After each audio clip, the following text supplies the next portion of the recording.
부가가치세의 과세 기간은 1년을 두 개의 과세 기간으로 구분하여 납세 의무를 이행하도록 하고 있습니다. 자, 여기서 이제 우리가 과세 기간이라고 하는 것은 여러분들도 다 짐작을 하고 계시겠지만은 세금을 계산하는 대상이 되는 것, 세율을 적용할 과세 표준이죠. 이 과세 표준과 세액을 계산하는 그 기간을 과세 기간이라 이렇게 얘기를 합니다. 이 부가가치세법에서 과세 기간은 이렇게 1년을 6개월로 해서 1기와 2기 이렇게 두 개 과세 기간으로 정하고 있어요. 1기에서도 각 과세 기간에서도 3개월 단위로 해서 예정 기간과 확정 기간, 2기도 마찬가지입니다. 이렇게 하고 있습니다. 그래서 예정 기간은 1기 예정은 1월 1일부터 3월 31일까지, 1기 확정은 4월 1일부터 6월 30일까지, 2기는 7월 1일부터 9월 30일까지를 예정, 10월 1일부터 12월 30일까지를 확정이라 하고 있습니다. 예, 신고 납부는 언제까지 하느냐면은 1기 예정에 대해서는 3개월분을 4월 1일부터 해서 4월 25일까지 신고 납부하도록 하고 있고요. 1기 확정은 7월 25일까지, 2기 예정은 10월 25일, 2기 확정은 1월 25일까지. 그러니까 다시 정리하면은 각 과세 기간의 예정 기간, 확정 기간 종료일로부터 25일이 되는 날까지 신고 납부 의무를 이행하도록 하고 있습니다.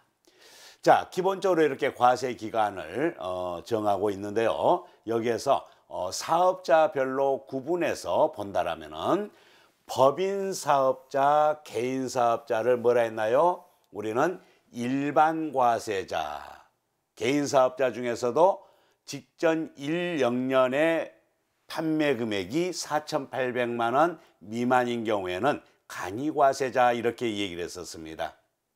자, 법인 사업자는, 일반 과세자 중에 법인 사업자는 1기 예정 확정, 2기 예정 확정을 전부 다 신고 납부 다 하도록 하고 있습니다. 그러니까 법인 사업자는 1년에 4번 신고 납부를 하도록 하고 있죠. 그러나 일반 과세자 중에 개인 사업자는 1기 예정 때는 신고는 하지 않도록 하고 납부만 합니다. 1기 확정 때는 신고와 납부, 2기 예정 때도 신고는 하지 않지만 납부만 하죠. 2기 확정 때도 신고, 납부. 그래서 개인 사업자는 1년에 1기 확정 때 신고, 납부, 2기 확정 때 신고, 납부 이렇게 하고 있습니다. 그러면은 예정 기간에는 신고는 하지 않고 납부만 하도록 하고 있죠. 그러면은 납부세액을 어떻게 알고 납부를 할까요? 이런 경우에는 세무서에서 예정 때 납부해야 될 세액을 예정 고지서를 이렇게 보내주게 됩니다. 예정 고지서. 여기에 납부세액이 기록이 돼서 1기 예정은 4월 25일, 2기 예정은 10월 25일까지 납부하도록 하는 겁니다. 이때 예정 고지서에 기록된 납부세액은 어떻게 계산할까라고 하는 거죠. 세무서에서 직전 과세 기간에 산출세액의 50%에 해당되는 금액을 예정 고지세액으로 기록을 해서 이렇게 고지서를 보내주고 있다는 얘기가 되겠죠. 자, 그러나 이제 간이과세자는 과세 기간이 어떻습니까? 1년에 1과세 기간만 있어요. 그러니까 간이과세자의 그 요건이 뭐였나요? 1년 매출액이 4,800만 원, 4,800만 원 미만이라고 얘기를 했죠. 그러니까는 월 평균 판매 금액이 400만 원에도 미치지 못하는 아주 소규모의 개인 사업자다 이렇게 하기 때문에 이 부가가치세의 과세 기간을 그냥 1년으로 하고 있습니다. 과거에는 이렇게 6개월 단위로 1기, 2기 똑같이 적용을 했습니다만은 중간에 이제 세법이 개정이 되면서 간이과세 사업자에 대한 부가세 과세 기간은 1년을 하고 있습니다. 그래서 다음 연도 1월 25일까지 신고 납부를 하도록 하고 있죠. 자, 그리고 이제 이게 기본이 되겠습니다만은 이제 이런 특이한 경우가 있겠죠. 사업을 과세 기간 중에 사업을 개시했다 이러면은 그 사업 개시일로부터 그 사업 개시일에 해당되는 과세 기간 종료일까지. 예를 들자면은 뭐 우리가 3월 1일 날 사업을 시작을 했다. 그러면은 제1기죠. 1기. 그러면은 3월 1일부터 1기. 그러니까 6월 30일까지를 이렇게 일과세 기간으로 한다는 얘기가 되겠죠. 그다음 사업을 개시하기 전이라도 사업자 등록을 할 수 있도록 현행 부가가치세법에서는 정하고 있습니다.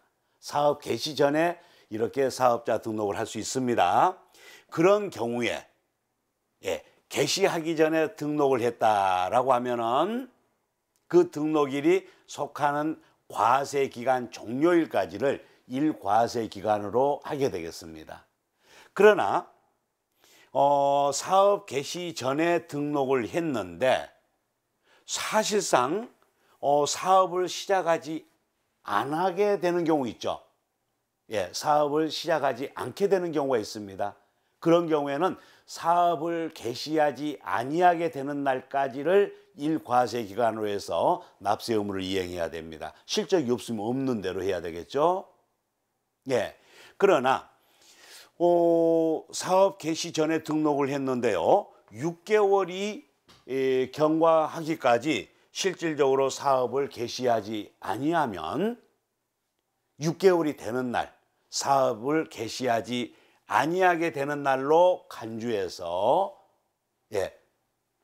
그때까지를 과세 기간으로 하고 있습니다. 일과세 기간으로. 자, 이렇게 이제 우리는 과세 기간을 정리를 해봤는데 이것 외에도 교재에 이제 이렇게 돼 있죠. 간이과세자가 일반과세자로 과세 유형이 바뀌는 경우, 또 일반과세자가 간이과세자로 과세 유형이 바뀌는 경우에 과세 기간을 어떻게 계산할까라고 하는 부분 교재에 자세히 또 설명을 해뒀죠. 그렇죠. 그리고 매출액에 의해서 이렇게 간이과세자가 되고 일반과세자로 이렇게 바뀌기도 합니다. 과세 유형이. 매출액이 4,800만 원이라고 그랬죠. 1년. 1년에 4,800만 원인데 이 4,800만 원에 미달하면은 일반과세자에서도 간이과세자로 바뀌어요. 또 4,800만 원 이상이 되면은 간이과세자에서 일반과세자로 과세 유형이 또 바뀝니다. 그 경우를 말하는 거예요. 교재의 내용을 잘 파악을 해 두셔야 되고요. 그 다음에 간이과세자에 해당이 되는데 일반 과세자의 요건이 충족이 안 됐어요. 4,800만 원 이상이 안 되더란 얘기예요. 그러나 일반 과세자로서 사업을 하겠다. 이런 경우에는 간이과세 포기를 해야 됩니다. 포기를 하게 되는 경우에 과세 기간을 계산하는 방법도 교재에 이제 정리를 해뒀으니까 잘 살펴보셔야 될 것 같고요. 자, 그런데 왜 간이과세를 포기하지 하는 생각이 들 수가 있죠. 그래서 우리는 간이과세자는 사업을 이제 재화나 용역을 공급할 때 제약 요건이 있습니다. 세금 계산서를 발행하지 못한다든지 또 매입세액이 많아서 매출세액보다도 매입세액이 많아서 환급을 받아야 되는데 환급을 받을 수 없다든지 하는 이런 제약 조건이 있습니다. 그런 경우에는 간이과세를 포기하고 일반 과세자로서의 납세 의무를 이행하겠다. 이렇게 할 수가 있다는 얘기입니다. 자, 이렇게 해서 부가가치세의 과세 기간을 전체적으로 정리를 해 봤습니다.